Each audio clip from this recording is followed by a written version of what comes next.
తర్వాత కలుపుతాం. నెయ్యి తీసుకోండి.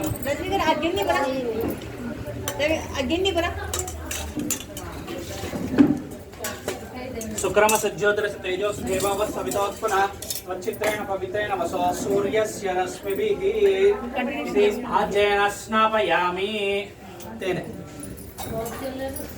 मधुवातार्ताय च मधुक्षरन्ति सिन्धवः माध्वे एव सन्तोष मधुनक्तं मधुसस् मधुवत्पार्थिवकं प्रजः मधुध्योरस्तु नः पिता मधुमाम्नो वनस्पति मधुमागम् अस्तु सूर्यः माध्वर्भावो भवन्तु नः इति मधुना स्नापयामि स्वादः पवस्य दिव्याय जन्मने स्वादरिन्द्राय सहवीत नाम्ने स्वादुर्मित्राय सहवाय वायवे बृहस्पतिर्मधुमागुम् आधाभ्यः इति मधु स्नापयामि कोपति उन्नयिंदक कोति नीळु उंडगा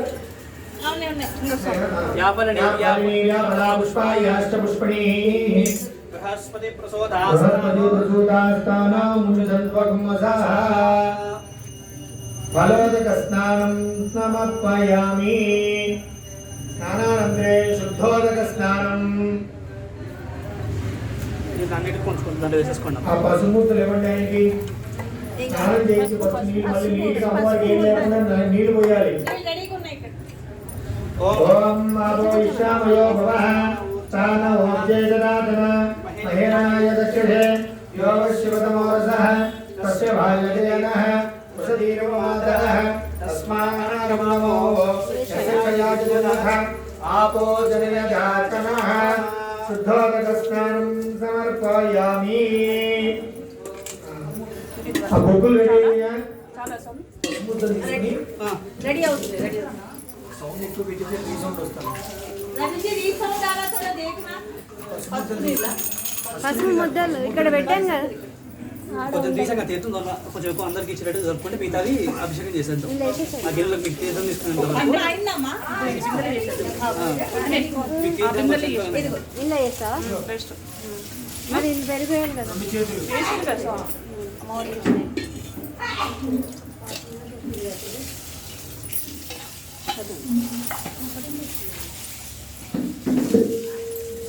ఇదిగో రెడీ పెట్టు. ఇది ఏమంటారు? సాంబ్రాణి బొగ్గులు వేడి చేసి ఆయన ఇవ్వండి. బొబ్బలు వేడైనాయా? బాగా కాగాయా? కాలుతున్నాయి కాలుతున్నాయి కాలుతున్నాయి.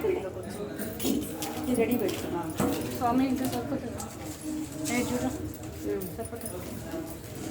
ఇది ప్రసాదం కవరేజ్ చేసి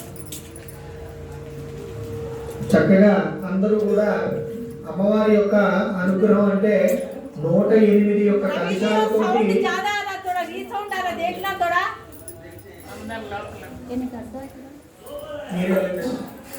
తెలీదా మైక్? रवि 2 मिनट देख माइक री साउंड आ रहा था वी करके आ रहा ना साउंड री साउंड చూడండి ఒకసారి.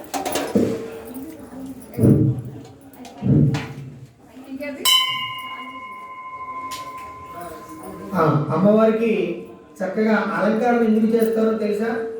సౌభాగ్యవతమైనటువంటి సుమంగళిని ప్రసాదించేది అమ్మవారి. అందుకని అమ్మవారికి ఆ పసుపు అలంకరణ చేసి ఆ తర్వాత ఆ పసుపు అలంకరణ చేసినటువంటి ఆ అభిషేకం చేసిన తర్వాత ఆ యొక్క పసుపు నీళ్ళు యొక్క మాంగళ్యానికి రాసుకుంటేగా ఆవిడ అష్టముద్రికైనటువంటి అమ్మవారి యొక్క అనుగ్రహం కలుగుతుందట. అందులో 108 అరే తమ్మలపాకులు పూలు ఉన్నాయి చూడాడు. తమ్మలపాకు అది తమ్మలపాకు వాళ్ళు ఉన్నాయి కింద.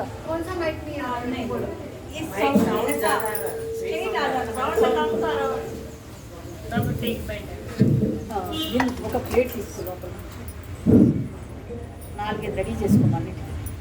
చక్కగా అమ్మవారి యొక్క అనుగ్రహం మనకి కలగాలి అంటే 108 యొక్క కలశాలు అంటే అమ్మవారికి